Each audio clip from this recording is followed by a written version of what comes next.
مسلمانوں سے خطاب کر کے اس سے زیادہ سخت کوئی آیت نہیں۔ افتؤمنون ببعض الکتاب وتکفرون ببعض، کیا تم ہماری کتاب شریعت کے بعض حصے کو مانتے اور بعض کو نہیں مانتے؟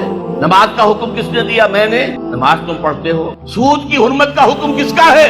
میرا ہے، اور اسے تم چھوڑنے کو تیار نہیں ہو۔ کیا یہ میرا حکم نہیں ہے؟ اگر میرا حکم نہیں مانا تو نماز کاہے کے لیے آتے ہو پڑھنے کے لیے؟ تمہاری نماز تمہارے منہ پر دے کر ماری جائے گی، تمہارا حج تمہارے منہ پر دے کر مارا جائے گا اگر حرام کی کمائی سے تم نے حج کیا۔ مال حلال سے حج ہو وہ حج مبرور ہو۔ حج مبرور وہ ہے جو اللہ کے ہاں حج قبول ہوتا۔ آپ کی دعائیں کیوں نہیں قبول ہوتی؟ تمہارا منہ ہی نہیں ہے مجھ سے بات کرنے کا۔ تم نے میرا دین قائم کیا ہے، تم میرے احکام پر چلتے ہو؟ اگر نہیں تو تمہارا کیا حق ہے کہ تم مجھ سے دعا مانگو؟ قل یا اہل الکتاب لستم علی شیء حتی تقیموا التوراۃ والانجیل وما انزل الیکم من ربکم۔ اے نبی کہہ دیجئے، اے یہودیوں، اے نصرانیوں، اے اہل کتاب، تمہاری پوزیشن ہی نہیں ہے ہماری نگاہوں میں جب تک کہ تم تورات کو نافذ نہ کرو، انجیل کو نافذ نہ کرو، اور بھی جو کچھ ہم نے نازل کیا اس سب کو نافذ نہ کرو، اس وقت تک تمہاری کوئی حیثیت نہیں۔ You have no ground under your feet, تمہارے پاؤں تلے زمین ہی نہیں ہے۔ کیا دعائیں کرتے ہو ہم سے؟ کس منہ سے دعا کرتے ہو؟ اب اسی لفظ کو ذرا سا بدل کر پڑھ لیجئے۔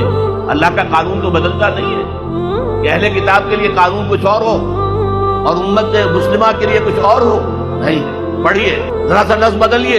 قل یا اہل القرآن لستم علی شیء حتی تقیموا القرآن وما انزل الیکم من ربکم۔ اے نبی کہہ دیجئے، اے قرآن والو، تمہاری کوئی حیثیت نہیں، کوئی حقیقت نہیں، ہماری نگاہوں میں کوئی وقت تمہاری نہیں جب تک کہ تم قرآن کو قائم نہیں اور جو کچھ ہم نے نازل کیا، یعنی حضور پر وحی جلی کی کے علاوہ وحی خفی بھی نازل ہوتی جو احادیث کی شکل میں ہمارے پاس ہے۔ تو قرآن بھی ہم نے نازل کیا، قرآن نازل کیا اس کو نافذ کرو، اور سنت رسول بھی ہم نے نازل کی ہے اس کو بھی اطاعت کرو، وہ مانو، اس کی پیروی کرو۔ اچھا اگر یہ نہیں کرو گے اس کی سزا کیا ہے؟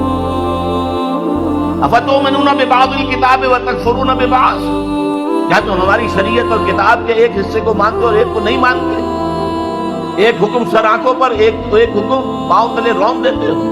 فما جزاء من یفعل ذلک منکم، کوئی سزا نہیں ہے ان کی جو یہ حرکت کریں گے تم میں سے، الا خزی فی الحیات الدنیا، سوائے اس کے کہ دنیا کی زندگی میں ذلیل و خوار کر دیے جاؤ۔